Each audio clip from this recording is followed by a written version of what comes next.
नमस्कार मित्रांनो, रीड मराठी या चॅनलवर आपलं मनापासून स्वागत. आपण ऐकतोय कथारूप महाभारत. आजची आपली कथा आहे बकासुराचा वध. अनेक सुंदर स्थळे आणि नद्या पांडवांना वाटेत दिसल्या. पांडव एक चक्र या नगरात येऊन पोचले. तिथे ते एका ब्राह्मणाच्या घरात राहिले. भिक्षा मागून ते आपले अन्न मिळवीत. ते भिकाऱ्यांसारखे दिसत नसल्यामुळे त्यांच्याकडे पाहून हे कोण असावेत असा प्रश्न लोकांना पडे. त्यांच्याबाबत लोकांनी विचार केला तो असा: हे तरुण उच्च कुळातले दिसतात. ते भिकारी आहेत असं मुळीच वाटत नाही. कदाचित कुठल्या तरी अज्ञात कारणामुळे ते इथे आले असावेत. कसल्या तरी किंवा कोणाच्या तरी भयामुळे त्यांनी आपला वेश बदलला असावा असं वाटतं. काही असो, त्यांचं वागणं आणि मातृभक्ती यामुळे ते अगदी उठून दिसत आहेत. आपण त्यांच्याशी चांगलं वागूया. पांडव आपल्या मातेला अधिक वेळ एकटी राहू देत नसत. भिक्षा मागून झाली की जराही वेळ न घालवता ते त्या ब्राह्मणाच्या घरी परत येत. घरी आल्यावर जी भिक्षा मिळाली असेल ती ते आपल्या मातेच्या चरणांशी ठेवत. सतत वाहणारे आपले अश्रू पुसून कुंती पुत्रांनी आणलेल्या भिक्षेचे वाटे करी. भिक्षेच्या अन्नाचा अर्धा वाटा ती भीमाला देई. त्याला फार भूक लागत असे. उरलेली भिक्षा ती स्वतः आणि 4 पांडव यांच्यासाठी असे. पण या अर्ध्या वाट्याने भीमाची भूक भागत नसे. त्यामुळे भीम अगदी अशक्त झाला होता. ते राहत होते त्या घराशेजारी एक कुंभार होता.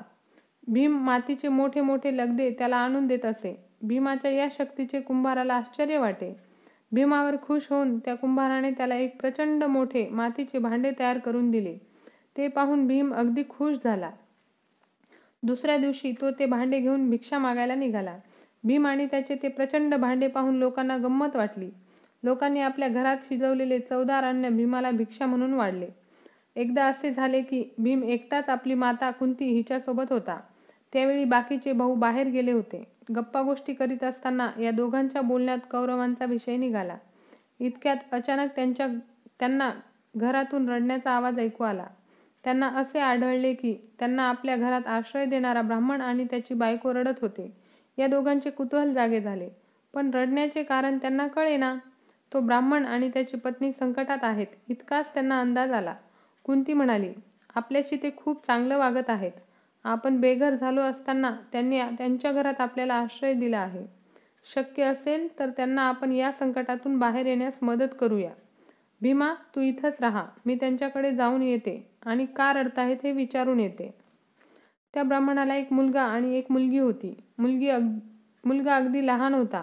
त्या कुटुंबातला प्रत्येक जण मी जाणार, मी जाणार असे वाक्य अगदी निग्रहाने बोलत होता.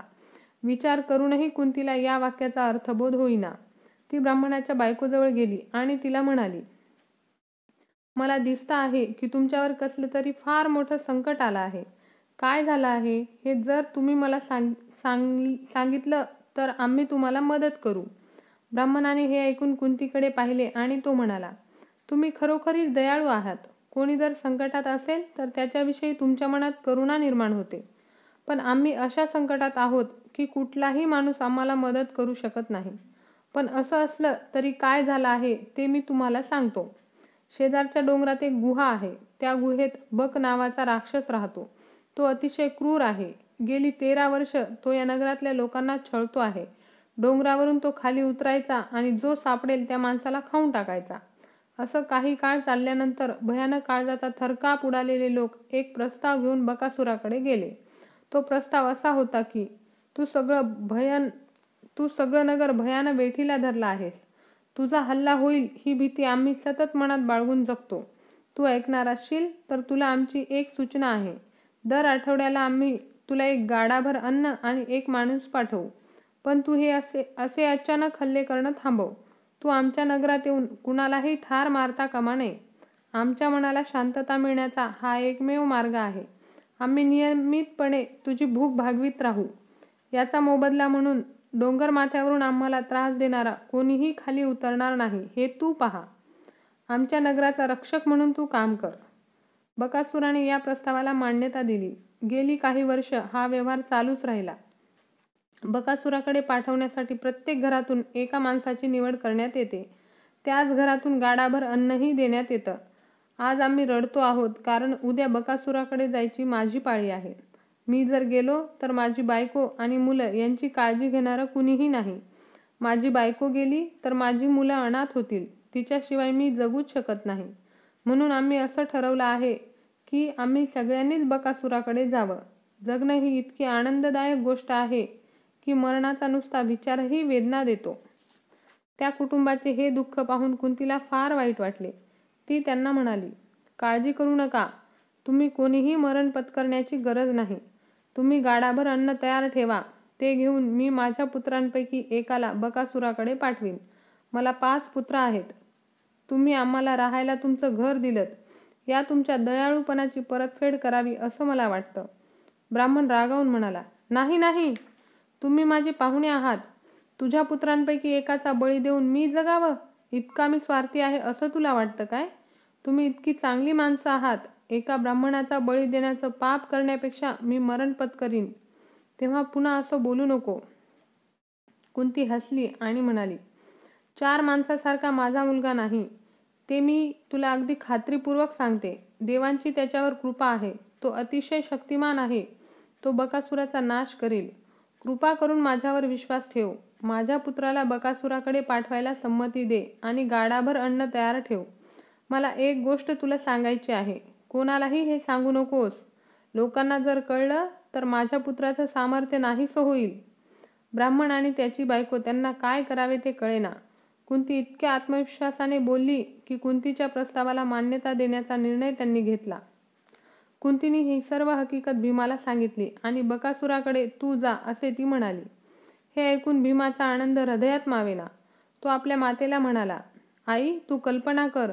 गाडाभर अन्न मला मिळणार आहे. त्यासाठी मी काहीही करीन. मी त्या राक्षसाला ठार करून या नगराला त्याच्या भयापासून मुक्त करीन. पण आई, गाडाभर अन्न तयार असेल याची तू खात्री करून घे आणि हे अन्न शिजवणाऱ्या बाईला ते चवदार करायला सांग. मला फार भूक लागली आहे. कुंती हसली आणि भीमाला म्हणाली, ब्राह्मणाची बायको उत्तम स्वयंपाक करते आणि ती उदार आहे. मला हे निश्चित ठाऊक आहे. चल, आपण जाऊन त्यांचं सांत्वन करूया. कुंती आणि भीम त्या ब्राह्मणाकडे गेले आणि उद्या सकाळी भीम गाडाभर अन्न घेऊन त्या राक्षसाकडे नक्की जाईल असे सांगितले. यानंतर कुंती आणि भीम आपल्या खोलीत परतले. असाच काही वेळ गेला. मिळालेली भिक्षा घेऊन चौघे पांडव घरी आले. भीम एका कोपऱ्यात बसला होता. युधिष्ठिराने सहज त्याच्याकडे पाहिले आणि त्याला जाणवले, भीमाला कसला तरी विशेष आनंद झाला आहे. त्याला अंदाज येईना. युधिष्ठिर कुंतीकडे गेला आणि म्हणाला, आई, काय झालं आहे? माझा भाऊ भीम कुणाची तरी खोडी काढण्याच्या विचारात आहे असं मला दिसतं आहे. कौरवांच्या तो खोड्या काढायचा तेव्हा त्याचा चेहरा असाच दिसत असे. आता त्याचा काय विचार आहे ते मला कळायला हवं. तो जे करायचा विचार करतो आहे त्याला तुझी संमती आहे काय, की तो स्वतःहूनच काहीतरी करणार आहे? कुंती म्हणाली, नाही, माझ्या विनंतीवरूनच तो एक गोष्ट करणार आहे. आपल्याला ज्यानं घर दिलं त्या ब्राह्मणाला मदत कर आणि त्याच वेळी या नगरातल्या लोकांनाही मदत कर असं मीच त्याला सांगितलं आहे. तिने तो नसताना काय झाले याची सर्व हकीकत युधिष्ठिराला सांगितली. हे ऐकून युधिष्ठिर आयुष्यात प्रथमच आईशी रागावून बोलला. तो म्हणाला, आई, तू असं का केलंस? आम्हाला भीमाविषयी काय वाटतं हे तुला ठाऊक आहे. त्या भयानक लाक्षागृहातून भीमामुळेच आम्ही बाहेर पडलो. कौरवांचा कधीतरी आम्ही नाश करू असा विश्वास भीमाच्या शक्तीमुळेच आम्ही बाळगतो आहोत. आमच्या आयुष्याच्या काळ्या आणि भयप्रद आकाशात भीम हाच आशेचा तारा आहे. पण तू तर एका भयंकर राक्षसाला त्याचा बळी द्यायला निघाली आहेस. त्या ब्राह्मणाविषयी तुला वाटणारी कृतज्ञता इतक्या टोकाला जायला नको होती. आई, तू चूक केली आहेस. बकासुराला बळी देण्यासाठी भीमाचा जन्म झाला होता असंच समजायचं की काय? आई, तू असं केलं नसतंस. पण गेले काही महिने तू खूप दुःख सोसल्यामुळे तुझं मन सैरभैर झालं आहे. नाहीतर उतावीळ होऊन तू हा निर्णय घेतला नसतास. हे ऐकून कुंती थंडपणे म्हणाली, माझ्या पुत्रा, तुझं बोलणं मला पटत नाही. तू मला मूर्ख समजू नकोस. भीम किती शक्तिमान आहे हे मला ठाऊक असल्यामुळेच ही गोष्ट मी त्याच्यावर सोपवली. त्यानं आपल्याला सर्वांना उचलून आणलं तेव्हा मला त्याच्या शक्तीचा साक्षात्कार झाला. त्यानं हिडिंब राक्षसाला कसं ठार केलं याची मला आठवण झाली. शक्तीच्या बाबतीत भीमाची बरोबरी करील असा जगात कोणीही नाही. तो लहान बाळ असताना एक दिवस मी त्याला मांडीवर घेऊन बसले होते. आश्रमातल्या बागेतली ही गोष्ट आहे. इतक्यात एक वाघ माझ्याजवळ आला. वाघाला बघून मी घाबरले आणि पळत सुटले. माझ्या भीतीमुळे माझ्या मांडीवर बाळ आहे याचं मला भानच राहिलं नाही. मी जीवाच्या आकांतानं ओरडले. माझा आवाज ऐकून आश्रमातून तुझे वडील बाहेर धावत आले. त्यांनी एक बाण सोडून वाघाला ठार केलं. इतक्यात एक गोष्ट माझ्या ध्यानात आली. माझ्या मांडीवरचं बाळ गडगडत डोंगराच्या उतारावरून खाली चाललं आहे. हे बघून मी आणि तुझे वडील उतारावरून धावत सुटलो. इतक्यात एका खडकावर आदळून भीमाचं गडगडत जाणं थांबलं. भीम अगदी शांतपणे झोपला होता. ज्या खडकावर तो आदळला त्या खडकाचा चुरा झाला होता. माझा पुत्र भीम याची शक्ती ही अशी आहे. तो बघता बघता या बकासुराला ठार करील याची मला खात्री आहे. क्षत्रियानं जर ब्राह्मणाला मदत केली तर स्वर्गातल्या देवांचे आशीर्वाद त्याला मिळतात, हे तुला ठाऊक नाही काय? या ब्राह्मण कुटुंबानं आपल्याला दया दाखवली. त्यांच्या आणि आम्ही मागत असताना आपल्याला अन्न देणाऱ्या नगरातल्या लोकांच्या उपकारांची परतफेड आपल्याला करायची आहे. बकासुराला भीम बघता बघता ठार करील. तू मुळीच काळजी करू नकोस. आपण विचार न करता आपल्या मातेला बोललो याची युधिष्ठिराला लाज वाटली. त्याने आपल्या मातेची क्षमा मागितली. तो ब्राह्मणाकडे गेला आणि त्याला म्हणाला, तू कुठल्या संकटात सापडला आहेस हे माझ्या मातेनं मला सांगितलं. तिने हे संकट नाहीसं करण्याचा उपाय तुला सुचवला. याचा मला आनंद वाटतो आहे. तुला काळजी करण्याचं मुळीच कारण नाही. माझा भाऊ अतिशय शक्तिमान तरुण आहे. त्यानं बकासुराला ठार केलं तर मला मुळीच आश्चर्य वाटणार नाही. त्यानं बकासुराला ठार केलं नाही तर मात्र मला आश्चर्य वाटेल. दुसरा दिवस उजाडला. ब्राह्मणाच्या पत्नीने स्वयंपाक केला. तिने भीमाला बोलावले आणि त्याला जेवू घातले. मग तिने अन्नाने गाडा भरला. भीमाने सर्वांचा निरोप घेतला आणि तो डोंगरावरच्या बकासुराच्या गुहेकडे निघाला. अन्नाचा गाडा तो स्वतः वाहून नेत होता. लवकरच तो डोंगराच्या शिखरावरच्या बकासुराच्या गुहेपाशी पोचला. तो बकासुराला हाक मारून बोलावणार होता, पण तो थांबला. त्याने तसे केले नाही. तो स्वतःशीच म्हणाला, हे चवदार गाडाभर अन्न माझ्यासाठी आहे. जरी राक्षसाला वाटलं की हे अन्न त्याच्यासाठी आहे तरी ते खरं आहे माझ्यासाठीच. तो ते खाणार नाही. त्या अगोदर मी त्याला ठार करीन. पण तसं नको, कारण अन्न खाण्या अगोदर मी जर त्याला ठार मारलं तर मी जेवू शकणार नाही, कारण माझे हात अस्वच्छ होतील. हे फार वाईट होईल. म्हणून उत्तम गोष्ट हीच की मी आधी हे अन्न खाऊन संपवावं आणि नंतर बकासुराला लढण्याचं आव्हान द्यावं. भीमाने झाडाच्या सावलीत अन्नाचा गाडा नेला आणि तो अन्न खाऊ लागला. त्याला ते अन्न अतिशय आवडले. ब्राह्मणाची बायको उत्तम स्वयंपाक करते असे जे आई म्हणाली होती ते अगदी बरोबर होते असे त्याला वाटले. भीमाने बघता बघता ते गाडाभर अन्न संपवले. अन्न खाऊन झाल्यावर भीमाने राक्षसाला हाक मारली. ती हाक बकासुराला ऐकू आली. आवाजाच्या दिशेने तो बाहेर आला. आपल्यासाठी आणलेले गाडाभर अन्न एका तरुण पोराने फस्त केल्याचे बकासुराला दिसले. आपण केलेल्या कृत्याचे जराही भय त्या तरुणाला वाटत नव्हते. बकासूर भीमाजवळ आला आणि त्याला म्हणाला, तू कोण आहेस? माझ्यासाठी आणलेलं सगळं अन्न खाण्याची हिंमत तुला कशी झाली? भीमाने त्याच्याकडे लक्षच दिले नाही. हे पाहून बकासुराला संताप आला. भीमाला मारण्यासाठी बकासुराने एक मोठे झाड उपटून हातात घेतले. उजव्या हाताने आपले तोंड पुसत भीम बकासुराला म्हणाला, बराच काळ या नगरातलं अन्न खाऊन तू चांगलाच पुष्ट झाला आहेस.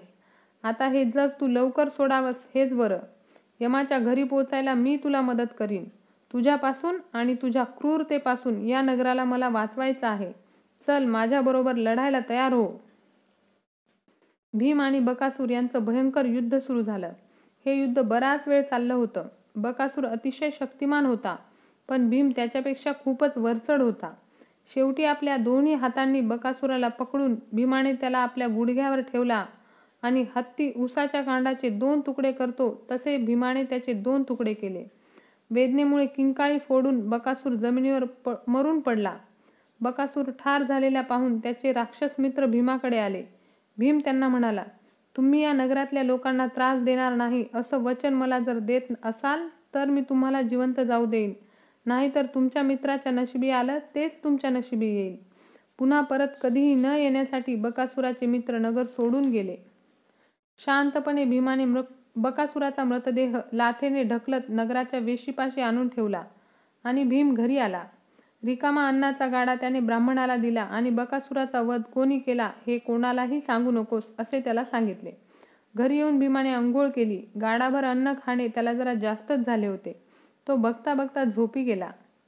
सकाळी नगराच्या वेशीपाशी असलेल्या बकासुराचा मृतदेह लोकांनी पाहिला आणि ते चकित झाले.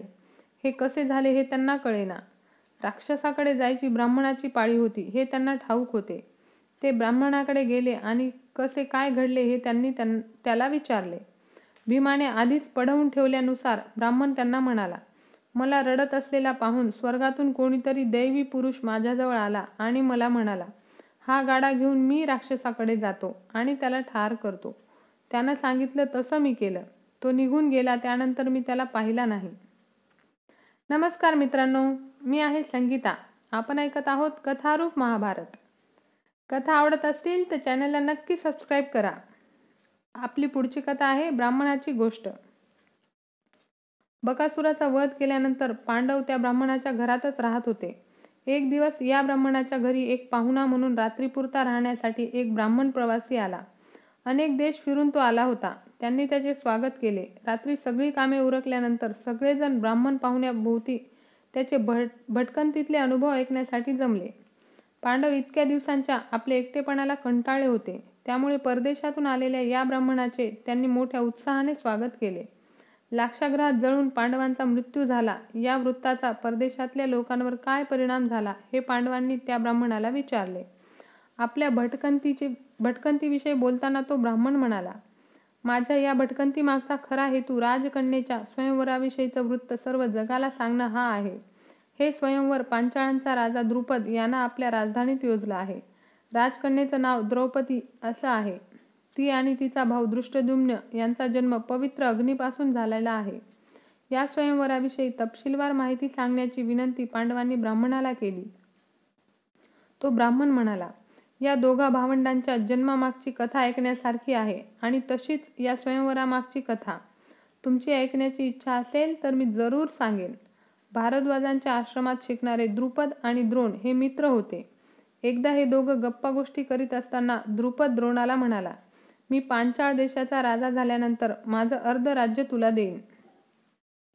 पांडवांना ही गोष्ट ठाऊक होती, पण त्या गोष्टीवेल्यावर ब्राह्मणाच्या उत्साहावर पाणी पडायला नको म्हणून आपल्याला ठाऊक असल्याचे ते बोलले नाहीत.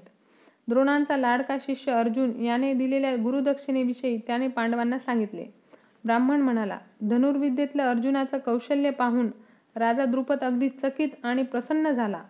अर्जुनासारखा धनुर्धर जगात दुसरा कोणी नाही असं तो स्वतःशीच म्हणाला. त्याच क्षणी द्रुपदाच्या मनात द्रोणांविषयी द्वेषभावना निर्माण झाली. गोष्ट सांगता सांगता तो ब्राह्मण थकला आणि विश्रांतीसाठी थांबला. द्रोणाचार्यांचा द्वेष द्रुपदाच्या मनात आहे ही गोष्ट पांडवांना नव्यानेच कळली होती. ते मोठ्या उत्सुकतेने त्या ब्राह्मणाचे बोलणे ऐकू लागले. ब्राह्मण सांगू लागला, द्रोणाचार्यांच्या मनातला द्रुपदाविषयीचा द्वेष नाहीसा झाला. त्याच वेळी द्रुपदाच्या मनात द्रोणाचार्यांविषयीचा द्वेष निर्माण झाला होता. मोठी विचित्र अशी ही गोष्ट होती. द्रुपद आता द्रोणांकडे मित्रत्वाच्या भावनेनं पाहत नव्हता. द्रुपदाला आपल्या अपमानाचा बदला घ्यायचा होता. द्रोणाचार्यांचा वध करील असा पुत्र आपल्याला व्हावा अशी द्रुपदाची इच्छा होती. ज्यांच्याकडे दिव्य अस्त्र होती, जे गुरु भार्गवांकडे धनुर्विद्या शिकले होते, अशा द्रोणाचार्यांचा पराभव करणं ही गोष्ट कुठल्याही सर्वसामान्य योद्ध्याच्या आवाक्यातली नव्हती. तेव्हा ही गोष्ट साध्य व्हावी यासाठी द्रुपदानं यज्ञ करायचं मनात आणलं. तो स्वतःशी म्हणाला, द्रोणाचा वध करील असा पुत्र आणि अर्जुनाला जावई करून घेता येईल अशी कन्या मला हवी आहे. ही इच्छा पूर्ण करण्यासाठी आवश्यक असलेला यज्ञ करू शकेल अशा ऋषींच्या शोधासाठी राजा द्रुपदानं सगळी वन पालथी घातली. शोधासाठी केलेल्या या भटकंतीत एका रानात द्रुपदाला यज आणि उपयज या नावाचे 2 ऋषी भेटले. द्रुपदानं त्यांना यज्ञ करा अशी विनंती केली. या दोघांना प्रसन्न करण्यासाठी द्रुपदानं वर्षभर नाना प्रयत्न केले. अखेर एकदाची द्रुपदाची तपश्चर्या फळाला आली. यज ऋषी त्याच्यासाठी हा यज्ञ करतील असं त्याला सांगण्यात आलं. त्यांनी द्रुपद राजासाठी पुत्रकाम नावाचा यज्ञ केला. यज्ञ पूर्ण झाल्यानंतर त्या यज्ञाच्या ज्वाळातून एक रथ प्रकट झाला. देवासारखा दिसणारा एक तरुण त्या रथावर आरूढ झाला होता. युद्धासाठी रणांगणावर जायला निघालेल्या योद्ध्यासारखा पोशाख या तरुणानं केला होता. त्याला पाहून द्रुपदाला आनंदामुळे शब्दही बोलता येईना. द्रोणांचा वध आता अगदी निश्चित आहे असा विश्वास द्रुपदाला वाटू लागला. त्याच वेळी एक महत्त्वाची गोष्ट घडली. यज्ञाच्या ज्वाळातून एक लावण्यवती स्त्री उभी राहिली. अर्जुनाला देण्यासाठी यज्ञानं द्रुपदाला ही देणगी ही कन्या दिली होती. सौंदर्याच्या बाबतीत तिची कुणाशीही तुलना होऊ शकत नव्हती. अर्जुनासाठी हीच वधू योग्य आहे असा विचार द्रुपदाच्या मनात आला. तिचा जन्म झाला तेव्हा आकाशवाणी झाली, सर्व स्त्रियांत सुंदर असलेली ही स्त्री सर्व क्षत्रियांच्या नाशाला कारणीभूत ठरेल. दैवी हेतू सिद्ध करण्यासाठी तिचा जन्म झाला आहे. यज्ञातून वर आल्यामुळे या 2 मुलांची नावं दृष्टद्युम्न आणि कृष्णा अशी ठेवण्यात आली. कृष्णा ही द्रौपदी याच नावानं ओळखली जाऊ लागली. भीम म्हणाला, मला असं कळलं आहे की दृष्टद्युम्न हा द्रोणाचार्यांचा शिष्य आहे. त्यानं धनुर्विद्येचं आणि इतर शास्त्रांचं शिक्षण द्रोणाचार्यांकडेच घेतलेलं आहे. ब्राह्मण म्हणाला, होय, तुझं म्हणणं खरं आहे. ज्या राजपुत्राला आपण शस्त्रास्त्र विद्येचं शिक्षण देतो आहोत त्याचा जन्म आपला वध करण्यासाठी झालेला आहे हे द्रोणाचार्यांना ठाऊक होतं, पण तरीही त्यांनी शिष्य म्हणून त्याचा स्वीकार केला. याचं कारण आपल्याला नियतीशी लढण्यात अर्थ नसतो याची जाणीव त्यांना होती हेच होय. पांडवांपैकी एक असलेल्या भीमाशी दृष्टद्युम्नाची मैत्री होती. पांडव भीमासह लाक्षागृहाच्या आगीत जळून गेले असंच लोक मानित होते. माझ्या भटकंतीमागचं तेही एक कारण होतं. हस्तिनापुरावर राज्य करीत असलेल्या धृतराष्ट्रांचे पांडव हे पुतणे, तो कुरूंच्या घराण्यातला. पण अशा थोर घराण्यात जन्म घेतल्याचा काय उपयोग झाला? पित्याचं छत्र हरवलेल्या पांडवांशी धृतराष्ट्र ते आपल्या भावाचे पुत्र आहेत या भावनेनं पित्याच्या प्रेमाने वागले नाहीत. पांडवांना वारणावत या सुंदर नगरात घर बांधून देऊन आणि राहायला पाठवून त्यानं जाळून मारण्याचा बेत केला. त्यानं पांडवांसाठी बांधलेलं हे घर लाक्षागृह होतं. पांडव आणि त्यांची आई कुंती लाक्षागृहात जळून गेले आहेत. पांडव वारणावत नगरात जळून मेल्याचं वृत्त कळताच राजा द्रुपद दुःखानं वेडापिसा झाला होता. या हत्येला धृतराष्ट्र, दुर्योधन आणि शकुनी मामा हे कारणीभूत आहेत हे तो जाणून होता. स्वतःच्या पुत्र निधनाचं व्हावं असं पांडवांच्या निधनाचं दुःख द्रुपदाला झालं होतं. द्रुपदाचं सांत्वन करीत त्याचे गुरु त्याला म्हणाले, तू शोक करू नकोस. पांडवांचं निधन झालेलं नाही अशीच माझी भावना आहे. ऋषींची वाणी खोटी कशी ठरेल? यज आणि उपयज यांनी तुझ्यासाठी यज्ञ केला. तुझ्या मुलांचा जन्म या यज्ञातून झाला. ऋषींचे शब्द खोटे ठरतील असं तुला वाटतं काय? पांडव हे नेहमीच सदाचारी राहिले आहेत. पांडवांचं वाईट होऊच शकत नाही. मी तुला एक युक्ती सुचवतो. भारतातल्या सर्व राजांना तू असं कळव की पांचाळांची राजधानी कांपिल्य इथं तू तुझ्या कन्येचं स्वयंवर करणार आहेस.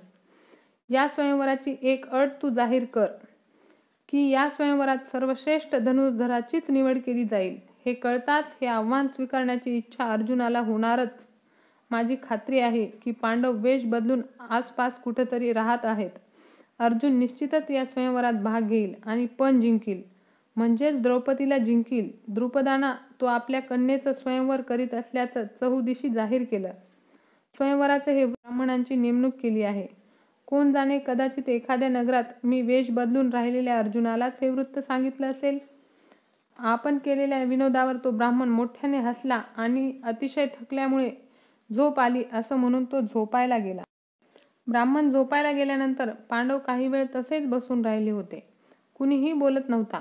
कुंतीने त्यांच्याकडे पाहिले तेव्हा तिला कळले की या सर्वांच्या मनात पांचाळ देशात जायचे आहे, पण ते तसे बोलून दाखवत नाही आहेत. या बाबतीतले त्यांच्या मनावरचे ओझे नाहीसे करावे या उद्देशाने ती म्हणाली, फारच दिवस आपण या ब्राह्मणाच्या घरी राहिलो आहोत. घरात रोज त्याच गोष्टी डोळ्यांसमोर पाहून मी अगदी कंटाळून गेले आहे. इथून दुसरीकडं कुठंतरी जायचा विचार आपण का करीत नाही? या ब्राह्मणाच्या तोंडून त्याची हकीकत ऐकत असताना पांचाळ देशाची राजधानी कांपिल्य इथं जावं असं माझ्या मनात आलं. पांचाळ हा समृद्ध देश आहे असं म्हणतात. त्या देशाची राजकन्या द्रौपदी हिचा स्वयंवर होणार असल्याची घोषणाही आपल्या कानी आली आहे. तो फार सुंदर असा समारंभ असणार. या दिवसात सर्व लोक तिथं फार गर्दी करणार. समारंभाच्या काळात तिथल्या सजवलेल्या रस्त्यावरून चालणं हा मोठा आनंददायक अनुभव असणार. माझी पांचाळ देशाला जायची फार इच्छा आहे. तुमची हरकत नसली तर आपण तिथं अवश्य जाऊया. तिथे जायची अर्थातच पांडवांची खूप इच्छा होती. त्यांच्यासमोर उभ्या असलेल्या साहसाची कल्पना करून ती आनंदित झाले आहेत. रात्रभर पांडवांना झोप लागली नाही. द्रौपदी ही अर्जुनासाठी आहे हे त्यांना ठाऊक होते, पण ज्या क्षणी पांडवांनी तिचे वर्णन ऐकले त्या क्षणापासून त्यांचे विचार तिच्या भोवती घोटाळू लागले होते. पांडवांपैकी सर्वात ज्येष्ठ युधिष्ठिर यालाही द्रौपदी आपली व्हावी असे वाटले. तिचा विचार आपल्या मनात सारखा येऊ नये असे त्याला वाटले, पण त्याचा नाईलाज झाला होता. काहीतरी वेगळेच घडणार आहे असे त्याला मनात खोलवर वाटले. त्यांच्या नशिबात काहीतरी चांगले आहे असे शुभशकून होत होते. दिवस केव्हा उजाडतो याची वाट ते उतावीळ होऊन पाहत होते. कुंतीने त्या ब्राह्मणाचा आणि त्याच्या पत्नीचा प्रेमाने निरोप घेतला आणि ते 6ही जण पांचाळ देशाला जायला निघाले. वाटेत त्यांची आणि व्यासांची भेट झाली. व्यासांनी त्यांना आशीर्वाद दिला आणि ते म्हणाले, तुम्ही आता जे करता आहात ते योग्य आहे. पांचाळ देशात जाणं हेच आता तुम्ही मनात घेतलं पाहिजे.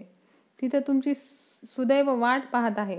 तुमच्या मनात कोणत्या विचारांनी गर्दी केली आहे हे मला ठाऊक आहे. तुमची इच्छा पूर्ण होईल एवढंच मी सांगतो. मी कापिल्य नगरात पुन्हा येईन. तिथं तुम्हाला माझी गरज वाटेल. तुमचे दुर्दैवाचे दिवस आता संपले आहेत. सुखाचे दिवस तुमच्यासाठी जन्म घेण्याची वाट पाहत आहेत. या शब्दांनी त्यांचे अभिनंदन करून व्यास निघून गेले. पांचाळांची राजधानी कापिल्य हिच्या दिशेने पांडवांचा प्रवास सुरू झाला.